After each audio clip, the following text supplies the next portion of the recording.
불자 여러분 안녕하십니까? 반갑습니다. 영도 영화사 명준입니다. 발심을 이어서 오늘 역시 원효 스님의 말씀을 드리겠습니다. 홀지 백년이언을 홀자는 문득홀, 눈 깜짝할 사이를 우리가 문득이라 하죠. 눈 깜짝할 사이 100년에 이르거늘.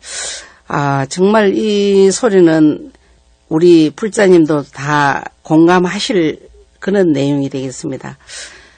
저 역시 정말 어릴 때 절에 들어갔는데 이렇게 세월이 많이 흘러서 나이가 100년이 다 돼간다고 해도 뭐 과언이 아닙니다. 홀지 100년이언을 문득 눈 깜짝할 사이에 100년에 이르거늘. 굳이 문장을 쓰다 보니까 100년이지만은 100년만 되겠습니까? 오늘도 눈 깜짝할 사이에 오늘이 흘러가고 있죠. 그래서 우리가 하루하루를 정말 성실히, 순간순간을 정말 성실히 하고 발심을 해야 됩니다. 운하불학이며 운하, 어떻게, 운하라는 것은 어떻게, 불학, 배우지 아니하며, 배운다는 것은 제반에 다 배울 것이 많습니다. 그래서 우리가 유서에서 말한 타산지석이라는 그런 내용이 나옵니다. 타산지석. 어떤 분의 좋은 점을 보고 저분은 정말 좋은 삶을 사시구나 하고 내가 거기에서 나도 저런 삶을 살아야 되겠구나 하고 생각을 하는 것도 배우는 거고, 항상 어떤 또 악한 것을, 나쁜 행위를 하는 걸 보고도 우리가 배울 것이 많습니다. 그래. 삶은 굉장히 중요한데, 우리 인생살이는 굉장히 중요한데 저렇게 악하게 살 거는 아니잖아. 저렇게는 안 살아야 되겠다고 생각하는 그런 내용을 우리가 타산지석이라는 그런 고사수가가 나오죠. 어떻게 배우지 아니하며, 항상 배우면 선악이 같이 존재하는 겁니다. 악을 보면서 악하게 살지는 말아야 되겠다고 배우고, 착한 행위를 하고 많은 보시를 하는 분을 보고 나도 조금 생기도 남에게 베풀 수 있는 그런 내 자신이 되어야 되겠다고 생각을 해야 되겠죠. 일생이 정말 우리가 인생이 얼마 아닙니다. 일생이 기하간된, 기하. 얼마 간된, 이 소리죠. 인생이 사실 잠시입니다, 일생이. 근데 우리가 20대 저는 굉장히 세월이 깁니다. 그런데 20 넘고 30, 40, 50, 60이 넘으면은 금방 하루가 눈 깜짝할 사이에 흘러가는 것 같아요. 그 세월은 어제나 오늘이나 변함이 없지만 나의 어떤 삶에 견주어서 더 세월이 빨리 가는 것 같습니다. 일생이 기하간데 불수방일고, 불수, 닦지 아니하고 방일하는가. 닦는다는 것은 늘 마음의 수행을 말하죠. 그래서 우리가 정구업지는도 마찬가지고, 시박이 들어가잖아요. 입으로 짓는 업이다. 그 다음에 또 마음속으로, 의욕적으로 남에게, 말로는 정말 잘 되기를 바라지만은, 내 마음속으로 내가 잘 돼야 돼요. 내 자신이 잘 되기를 바라거든요. 그러니까 늘 내 자신이 닦아야 됩니다. 닦는 것은 순환을 시켜야 되는 것을 우리가 닦는다고 말하죠. 방일하고 닦지 아니하는 거. 방일이라는 것은 게으름 피우는 겁니다.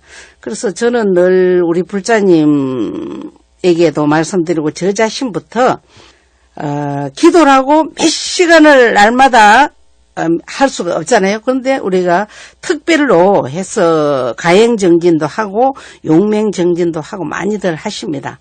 근데 저는 그런 것도 굉장히 중요합니다만은 순간순간이 염불하는 마음, 순간순간이 자기 자신을 하두를 드는 마음, 이렇게 됐을 때 그것이 쌓이고 쌓여서 힘이 나오지, 오늘 밤샘이 한다고 그 힘이 크게 나오는 것은 저 자신은 그렇게 생각하고 있습니다. 그래서 늘 기도하는 마음, 늘 내 자신을 닦는 마음으로 살아야지 방위를 하고 있으면은 우리 이 몸과 마음은 한정없이 주인시킨 대로 하는 것 같아요.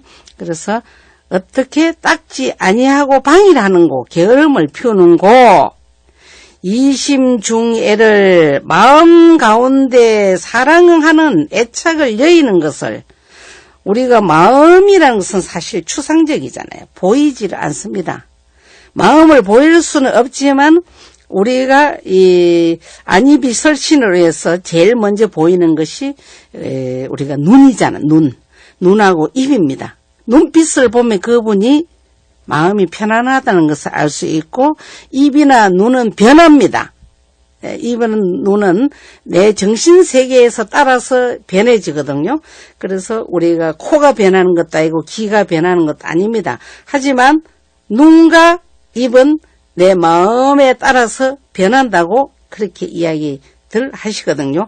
마음속에 애착함을 여의는 것을 이것을 이름하여 사문이라 한다는 겁니다. 예, 사문은 스님을 사문이라고 하죠. 예, 비단 원효 스님께서는 스님만 해당되는 내용이 아니라고 봅니다. 우리 모두가 수행 열심히 하시면은 뭐 그 세계가 수행자고 또는 사문이 될 수도 있죠. 머리 깎고 성복만 입었다고 솔직히 사문은 아니라고 저는 그렇게 보거든요.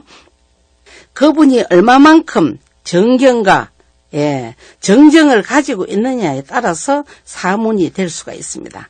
그래서 마음속에 애착여임을 말하여 그 사람을 뭐라 한다? 사문, 스님이라고 말할 수 있고 불연세속을 세속을 생각지 아니함을 세속 사실은 우리가 불교를 포교하려면은 세속을 떠난 포교를 할 수가 없죠.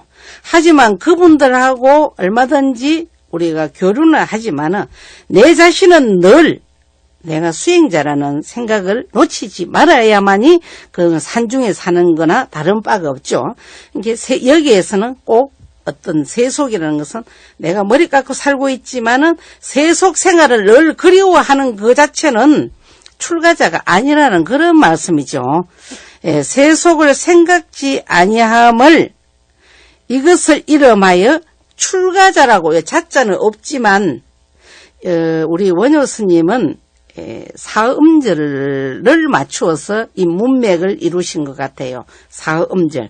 그게 그 음절을 맞추기 위해서 자자가 빠졌지만 출가자라고 이름하나니라. 그래서 출가자는 제가자도 출가자가 될 수가 있습니다. 세속에서 출가하는 그분은 세속 출가자가 되잖아요. 세속에 살고 있지만 늘 부처님의 사고를 가지시고 역대 성인들의 수행하신 것을 늘 생각한다면은 그분 자체가 출가자가 될 수가 있습니다. 그분을 이름하여 출가자라고 하니라. 행자라망은 행자란 전번 시간에도 말씀드렸죠. 행자라는 것은 우리 모두를 행자라고 말합니다. 그래서 저는 사경 끝에 항상 이렇게 축원을 합니다. 오늘 저희 행자 누구가 발언합니다. 제가 행자잖아요. 수행자를 행자라고 합니다. 뭐 가사 색깔 입은 그분만이 행자가 아니에요. 우리 모두가 행자, 수행자, 라망이라는 것은 비단 옷을 라망이라 합니다. 비단 옷. 그래서 수행자나 또는 마음에 수행하신 분은 끝 옷이 화려하고 좋은 것을 연연하지 않습니다. 수행자가 라망하는 것은 마치 뭐와 같느냐 하면은 개 있잖아요. 개, 멍멍이. 개가 코끼리 가죽을 입음과 같다는 뜻입니다. 개면 개 가죽을 써야지 개지. 개가 코끼리 가죽을 쓰는 것은 거기 개가 아니고 코끼리죠. 그런 것처럼 수행자는 수행자의 옷에 맞게끔 입는 것이 수행자이고 또는 제가인은 제가자에 맞게끔 입는 옷이 제가자 아닙니까?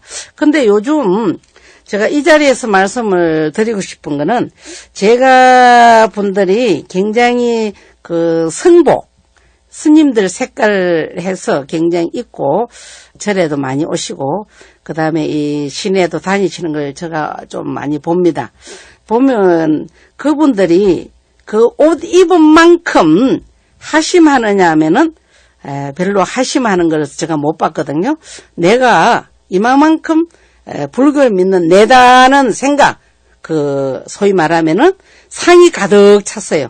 그래서 처음 오는 불자에게 나는 오랫동안 절에 다녔기 때문에 우리 후배는 여 안쪽으로 오세요. 나는 저 가서로 앉아도 됩니다. 이래서 미룰 수 있고 또 배려하는 마음이 있어야 되는데 풀 빳빳하게 해가 입고 그다가 더욱더 목에 108 염주 걸고 굉장히 내다는 그런 상이 가득한 그런 불자가 간혹 제가 보게 되더라고요. 그래서 제가 그런 생각을 합니다.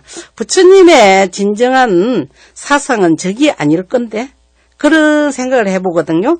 그래서 개는 개에 맞게끔 옷을 입어야 됩니다. 개가 코끼리 가죽을 입는 것과 같고 그래서 수행자가 너무 좋은 옷을 걸치는 것은 마치 개가 코끼리 가죽을 입는 것과 같다는 그런 내용이 되겠습니다. 도인이 연애하면 도인 수행자죠. 수행자가 연해입니다. 해. 마음 품을 해자거든요. 회. 제가 발음이 정확하지 못해서 들으실랑가 모르겠는데 생각할 연자 품을 회. 호예입니다. 그래서 도인이 마음속에 늘 그렇게 생각하는 게 뭐냐 하면은 늘 연정을 품는 기라고 말할 수 있죠. 하는 것은 마치 뭐와 같느냐 하면은 고슴도치 있죠. 고슴도치. 고슴도치는 뿔이 굉장히 빳빳합니다. 다 섰습니다. 그 고슴도치가 몸뚱이도 좀 큰데 쥐구멍에 들어갈 수가 없잖아요. 들어갔다면은 이 고슴도치는 나오지를 못합니다. 그래서 고슴도치가 쥐 구멍에 쥐 있잖아요. 쥐 구멍에 들어가면이라. 예, 고슴도치가 쥐 구멍에 들어갔다면 나오기는 힘들다는 것입니다. 마치 수행자가 늘 연정을 품는 것은 수행하기가 힘들다고 우리 원효 스님이 말씀하시는 거죠. 그래서 한 번 연정에 빠져놓으면은 마치 고슴도치가 쥐구멍에 들어가서 나오지 못하는 것처럼 늘 연정을 품는 자는 그 수행하는데 굉장히 마이너스라는 뜻이죠. 그래서 우리 원효 스님께서는 굉장히 비유를 아주 적절히 하신 것 같아요. 고슴도치가 쥐구멍에 들어가면이라 수유재지나 수유 비록 재주와 지혜는 있으나 요즘 사실은 옛날보다는 스님이나 제가자나 할 것 없이 재주도 굉장히 많으시고 그 다음에 지혜도 많습니다. 사실 지식보다는 지혜가 있어야 되는데 우리 사회적으로는 지혜보다는 지식을 추구하죠.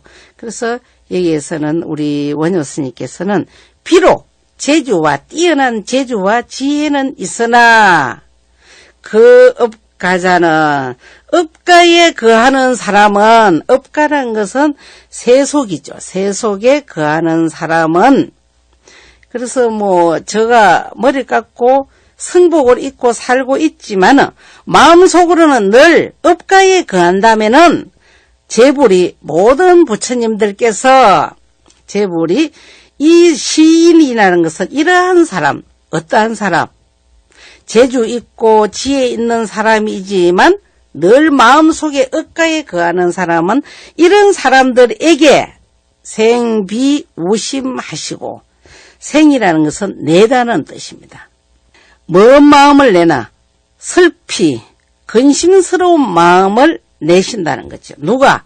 모든 부처님이 이렇게 업가에 거하고 늘 애욕을 품는 그런 사람에게는 늘 슬픈 마음, 근심스러운 마음을 내신다는 것이죠. 내시고 설무도행이라도 설사 도행은 없을지라도 특별한 수행의 그 단계는 없을지라도 주 산실자는 주 산실하고 업가하고는 대꾸지요, 서로. 산실이라는 것은 산에서 거하는 사람을 산실이라 합니다. 예, 집실자거든요. 산실에 주하는 사람들은 모든 성인이 이 사람들에게 생한이심 하나니라. 예, 한이심, 기쁜 마음을 내나니라. 조금 설사 도행은 좀 부족하더라도 늘 그런 사람들에게 우리 부처님들께서는 늘 기쁜 마음으로 대한다는 그런 내용이 되겠습니다. 예, 오늘은 여기까지 하겠습니다. 모든 불자님 성불합시다. 감사합니다.